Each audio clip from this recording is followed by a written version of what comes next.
Thanks for joining us. We're just going to get questions going here in 1 second. Just use the raise hand function and we'll get rolling. And we will start with Tyler. Go ahead, Tyler. Kyron, obviously last year played behind a really good offensive line, and there's going to be a lot of new bodies in front of you this year. Do you feel more of a pressure to help those guys out because they're going to be inexperienced, or do you have the same kind of confidence in those guys? It's the same kind of confidence. They're still my teammates. They're still the same teammates that that were here last year. And then it's not any pressure at all. It's just more of me being a leader and taking them, giving them, and showing them like the steps to get to where they want to be, so that we can not have a fall off from where we were at last year. But I think that we're heading in a great direction with the O-line, and these young guys are really coming in and showing us and the coaches and the players that they can really play and compete at a high level. So I know I'm excited. I can't wait for us to just keep on going after spring ball into fall camp to see where everybody's at and see where everybody's competing at. All right, next question is going to come from Pete Sampson. Kyron, Tommy Rees talked a lot about the prospect of moving you around. One, to take advantage of your skill set. Two, to stop defenses from automatically keying on you. What has that spring practice, I guess, job been like for you? Do you feel like that can take advantage of your skill set in a different way? Oh yeah, for sure. I think it gives me ability to really showcase who I am as a player, because I'm not just a running back. I consider myself as an athlete and really just a ball player. So I can play outside, inside, the backfield. Me and Chris, we can split it. So I feel like with that ability, and it really allows me to be out there, and like you said, doesn't allow teams to really key on just one person. It allows us to open the field up and open the playbook up as well. So the spring, it's been fun really getting back into like the groove of being a wide receiver and playing in the slot again. So I know what the workload looks like, and I know what has to be done every day to be where I want to be. So I'm just gonna keep on going forward with this challenge and get to where I want to be. All right, next question is going to come from Len Clark. Kyron, can you talk about your development when you don't have the ball in terms of blocking and reading defenses? Yeah, so without the ball in my hand, I really want to become more of an effective player. So when there's an RPO, I'm gonna run to the backer and make it seem like I have a ball. When there's a fake jet sweep, I'm gonna carry out my fake and really just do those little things that could throw off somebody on the defense, and that allows us to have open up explosive plays. So I know like little things that need to be done, like the details of playing a running back, become more keen in on those things, so that it just comes as a natural habit. So I don't even have to think about it. And as blocking, I'm always gonna keep on progressing my blocking and just become a better blocker in all phases. All right, next question is going to come from Eric Hansen. Aaron, I would imagine you probably know Jordan Johnson as well as anybody on the Notre Dame roster. I'm curious what you think his spring has been like for him. And I saw a video of you kind of encouraging him in the weight room. What's your relationship like in terms of kind of helping him along? Yeah, so me and Jordan go way back. I've known Jordan since I was probably in second grade. He was in first grade. We've played on the same little league organization. We was with each other. So, like you said, I look at him as like a little brother. So I'm always over there trying to help him get to where he wants to be. And I think he's had a great spring.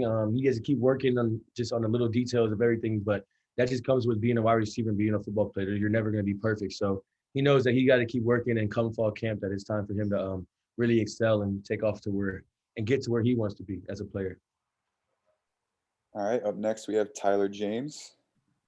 Kyron, what is the key to being able to break off some big explosive running plays, and how do you try to improve in that, but also like maybe not take advantage or miss opportunities to take the yardage that's being given to you instead of trying to break a long run? I just think I have to be more consistent, be more just consistent at the second level.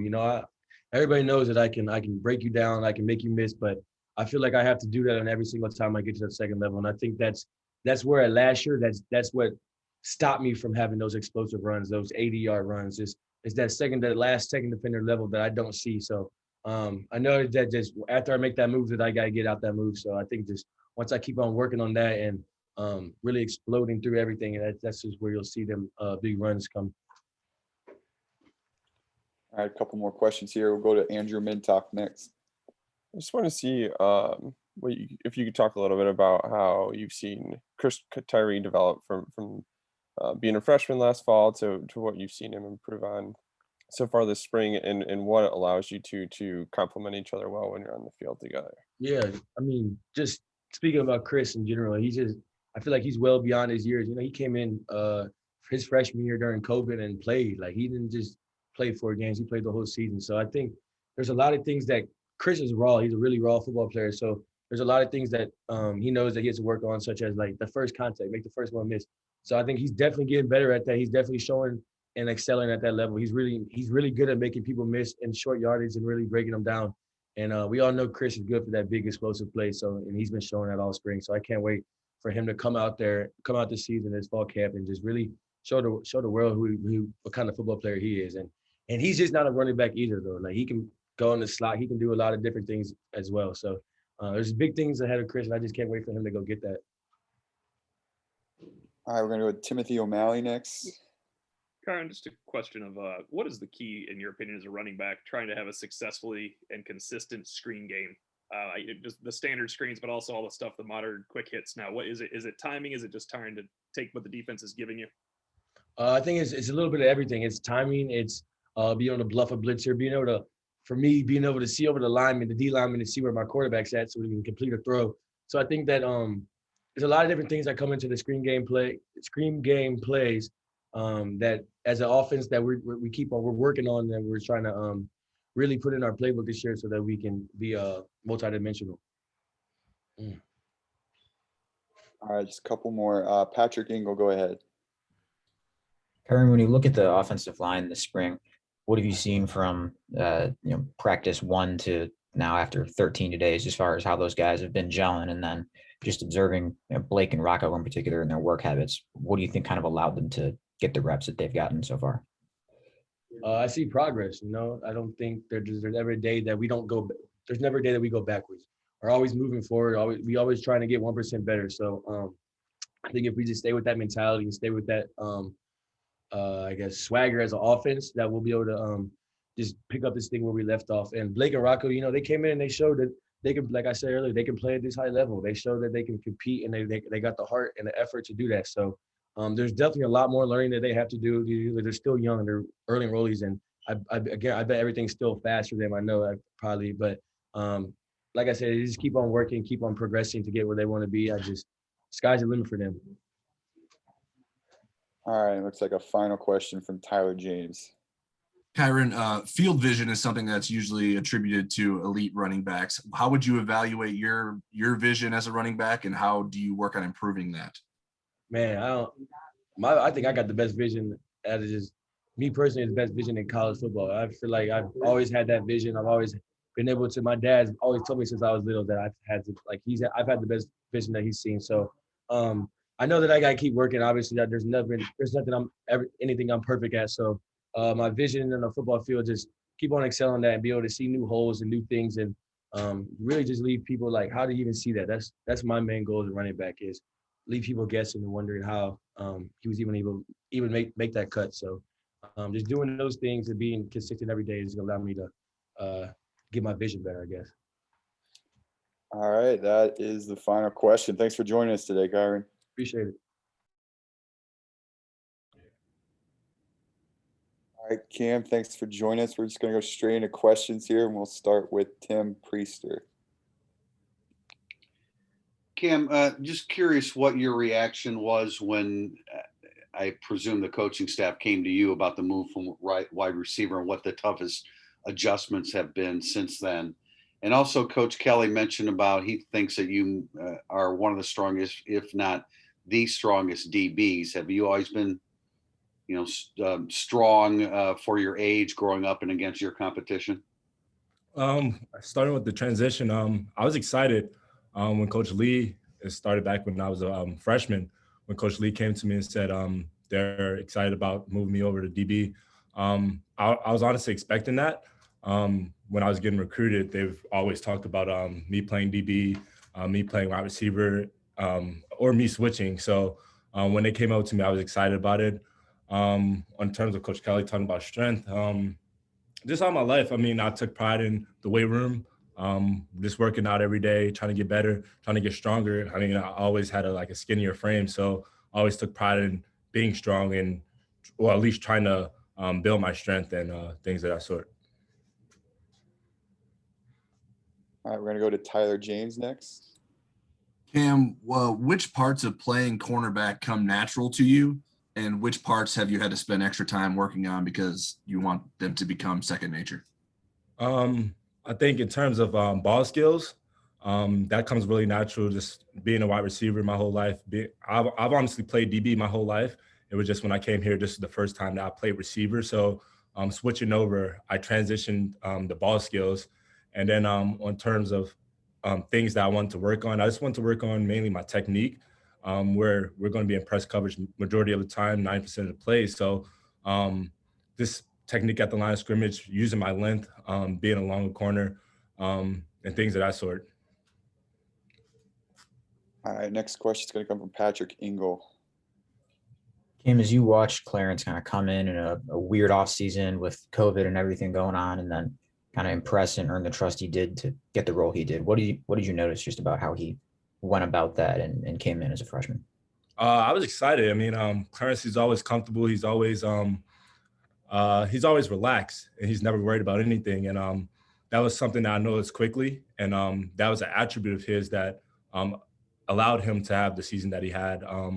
I was excited for him. Everybody was excited for him, and I'm happy for the success that he's had so far, and expecting the big season out of him, honestly. All right, up next we'll have Eric Hansen. Cam, Coach Kelly mentioned a couple weeks ago about the time that you had shoulder surgery and you had some difficulties with that.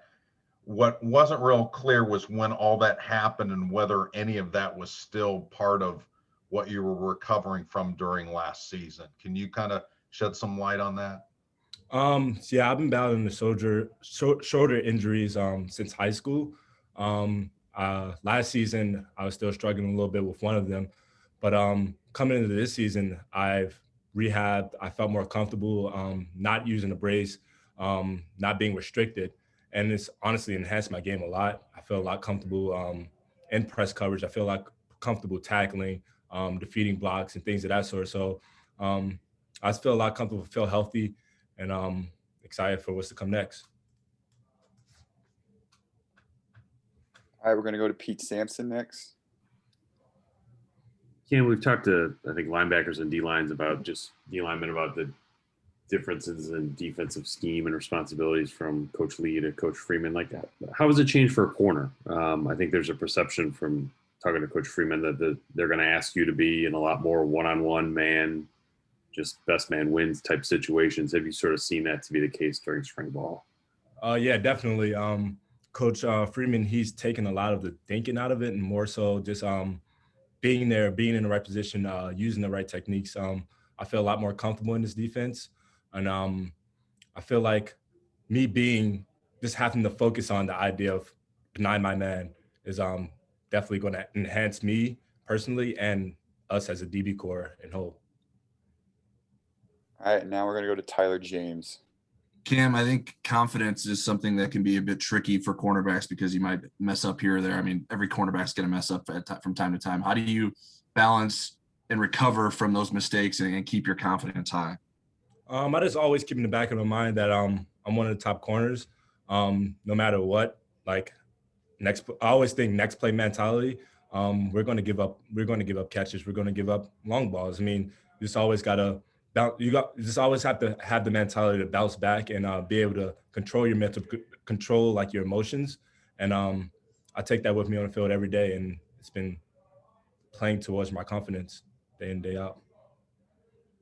And it looks like we have one more. Go to Eric Hansen. Hey, Cam, I just was curious your impressions of Riley, Barnes, and then Walters at safety. What have you seen from those guys this spring?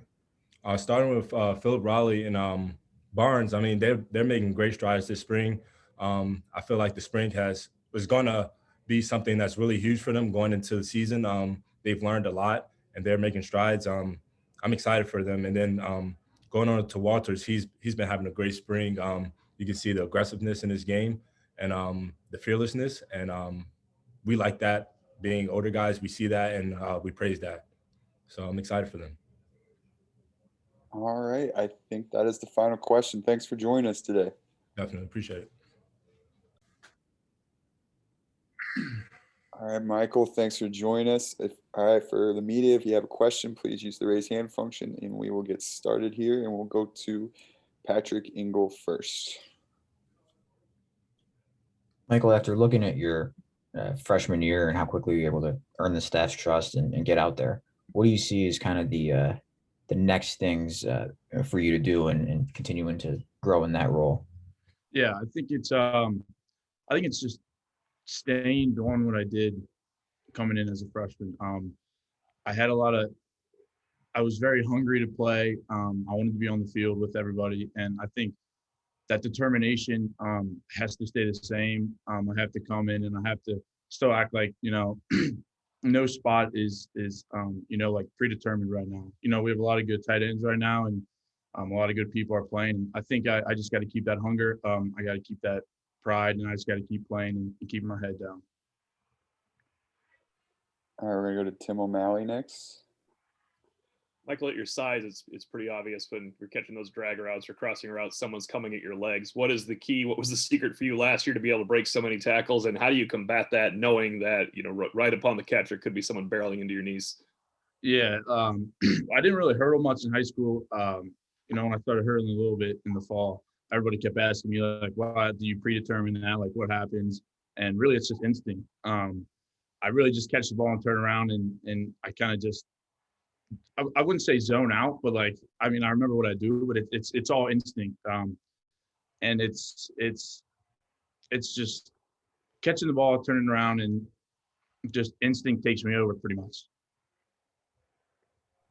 All right, we're gonna go to Pete Sampson next.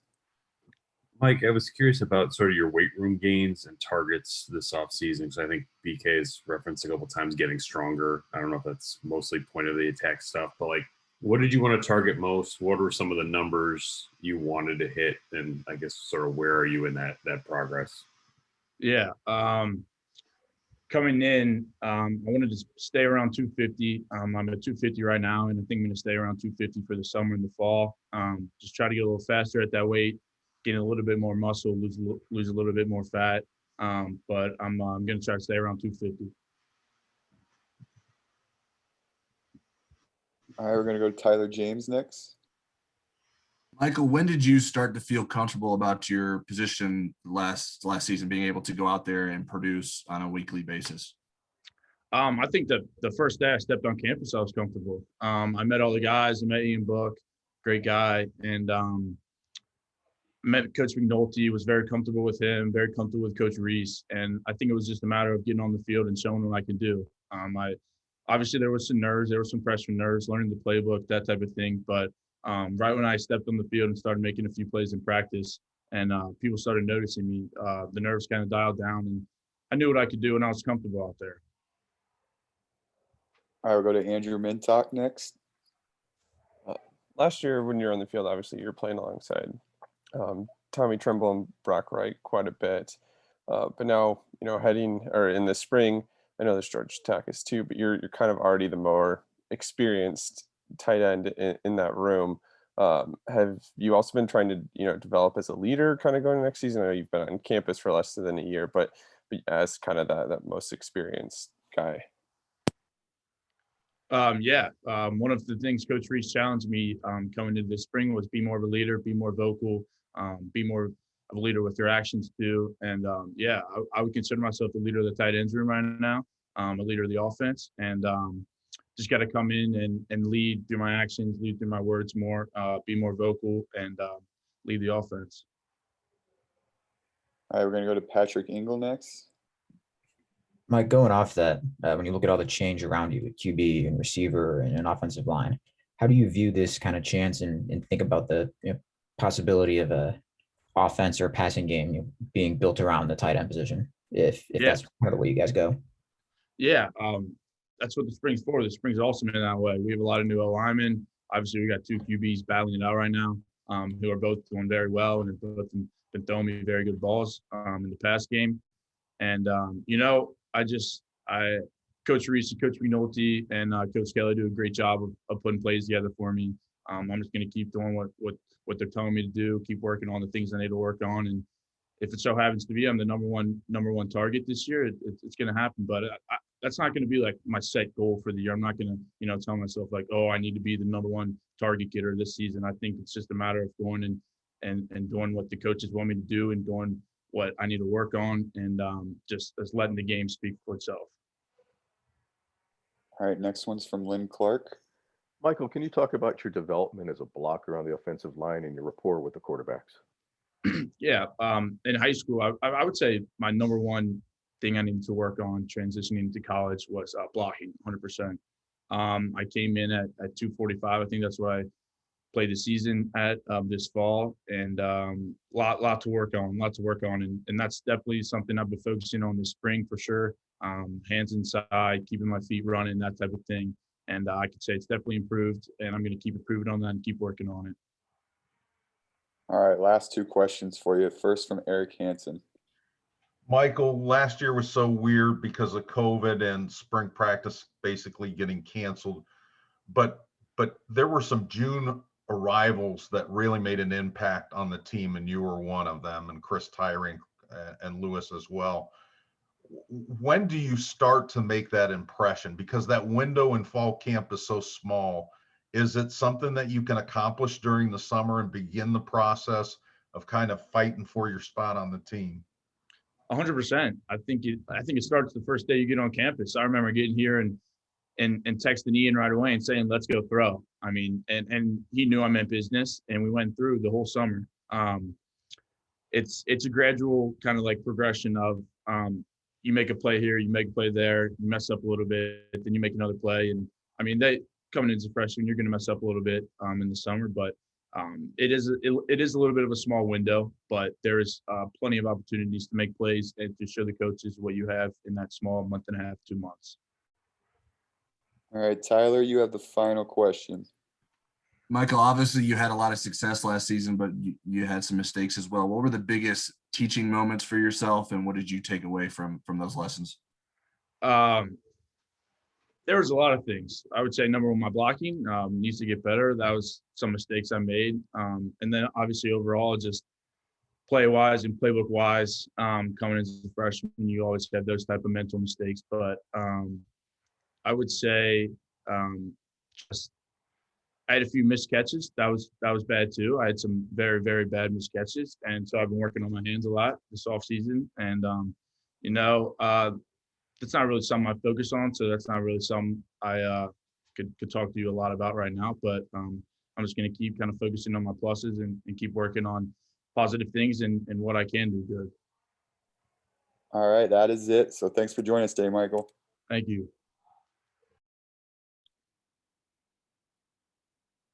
All right, Clarence, thanks for joining us. We'll get started with a question from Tyler James.